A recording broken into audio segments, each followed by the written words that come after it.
the title of the show is Lonely Old Slogans. I think it was based on the idea that there are certain slogans, ideas, metaphors, you know, like former utopian or critic or revolutionary or whatever ideas, and they just turned into lonely old slogans, that they are like either devalued or not functioning anymore. The lonely old thing also refers to the cliché of the painter, you know, like the romantic lonely guy. I felt like I wanted to be a painter because no matter what you think about it, in which tradition you belong, it is a very individual approach. And with that I don't mean that it's so wonderful to be an individual, but that you do not have to deal with others. And even though that is what makes the world go around, you may not want to be part of the world sometimes, just commenting on it. When I started, that was in the 90s, I was mainly interested in the idea of, let's say, how chaotic or crammed can a painting be, so to the point that it collapses. And then I also all the time had an interest in doing something that I would call political, or not so much political, but maybe let's say image related. Image in relation to ideology and the production of ideology and clichés, and how to, I don't know, how to get something out of it.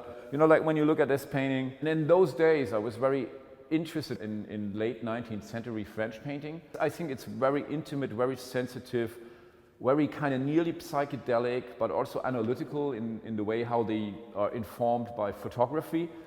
So my idea was to just use that in a very, let's say, brutal version or clumsy version and try to drag that through the century. It's very simple. It's based on a very small photo in a left radical magazine from Frankfurt, and it was made in a park, and it was a park where the bankers hung out for lunchtime. And then the junkies squatted the park, you know, like hitting each other.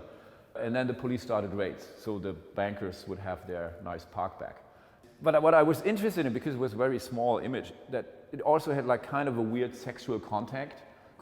There's this connection of, like, what did you say in Berlin, Tiergarten, like hanging out at the park and meeting others to mate. Like cruising. Cruising, that is the word. Cruising, yeah. It had like this weird connection, you know, also because there is this like little uniformly bending over, submissive one, interrogation thing. And then I just had lots of trouble painting it because it was a very unknown territory and I didn't want it to be illustrative.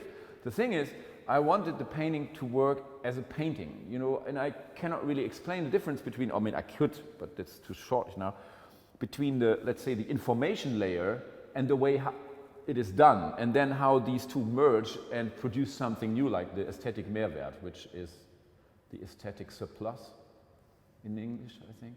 Like the guys in the orange boat, which I painted like 16 years ago, and when I painted it, the aim was at one hand to have for sure like kind of the infrared, paranoid, psychedelic view on the migrant, but the other was to pretend to myself that it's like 1001 Night, you know, like drifting is a floating carpet. Nowadays everybody sees this image as a refugee topic, while when I painted it, half of the people saw it as the fairy tale topic, and I was happy with that. And you can see that how, like, how you say, images like also change the meaning while society changes, you know.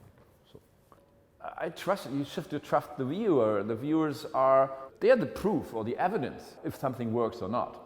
I may also make mistakes in my own interpretations, you know, like you do things 15 years ago when you had that and that thought. 10 years later you look at the work and you think, I fooled myself.